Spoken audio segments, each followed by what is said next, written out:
সন্ধ্যেবেলা সন্ধে হয়ে গেছে, সন্ধ্যেবেলা তোমাদের সাথে একটা কি ভিডিও শেয়ার করবো দেখি। কি গো, কি হচ্ছে রান্না বান্না? হুম।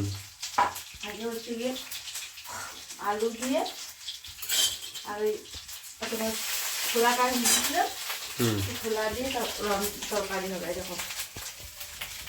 আলু দিয়ে ছোলা দিয়ে তরকারি? কড়াই তো বসিয়ে দিচ্ছি।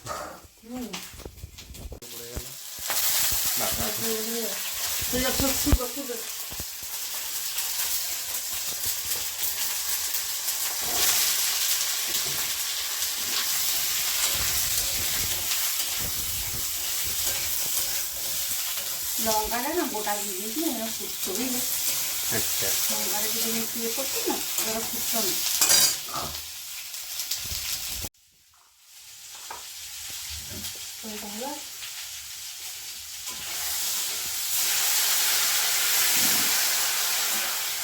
রান্নাটা না খুব মজা, তাড়াতাড়ি হয়ে যায়। একটু হয়ে থাকলে ওই চালটা সেদ্ধ হয়ে যাবে না, ঝালটা একটু ভালো লাগে, তাহলে ভালো লাগে তরকারি বলো। এটা আমি একটু আলুটা ম্যাশ করে নিলাম, এটা একটু টমেটোটা ম্যাশ করে তারপরে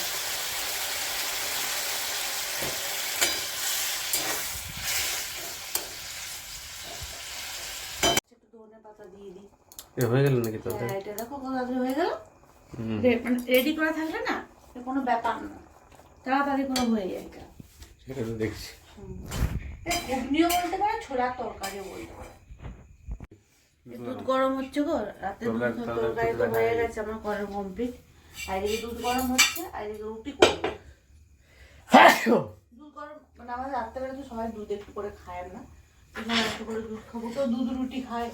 আমি আবার একটা দুধ রুটি খাবো, ভালো লাগে দুধ রুটি, আমার খুব পছন্দ।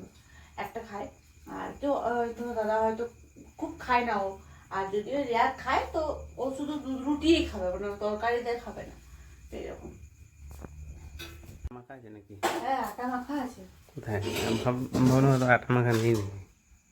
সব করা আছে রেডি, এখনই হয়ে যাবে, 10 মিনিট লাগবে ঝপঝপ করে। তো তরকারিটা কতক্ষণ লাগলো? 5 থেকে 7 মিনিট লাগলো, তাই তো? পেঁয়াজ রসুনের নয় অবশ্য, ওই জন্য নিরামিষ বলে তাড়াতাড়ি হয়ে গেল আদা দিয়ে দিয়ে। কতদূর হলো? এই যে রুটি করছি, রুটি হচ্ছে তো গাইস, রুটি হয়ে মানে রুটি আর 2-4টা বাকি আছে, তরকারি হয়ে গেছে, দুধ গরম হয়ে গেছে, খাবারের ব্যবস্থা কমপ্লিট। রাতে রাতে তো সেরকম কিছু ঝামেলা থাকে না, তো আমি বেটুকে পড়তে বসাবার আগে এগুলো করে নিই। একটু আটাটা মাখা থাকলে কি রুটিটাও বেশ ভালো হয়, ফুলে খুব ভালো রুটিটা। আটাটা একটু মাখা থাকলে রুটিটা ভালো হয়।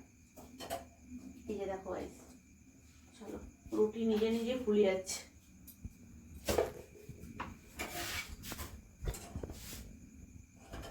চলো, এই যে রুটি আমার হয়ে গেছে কমপ্লিট।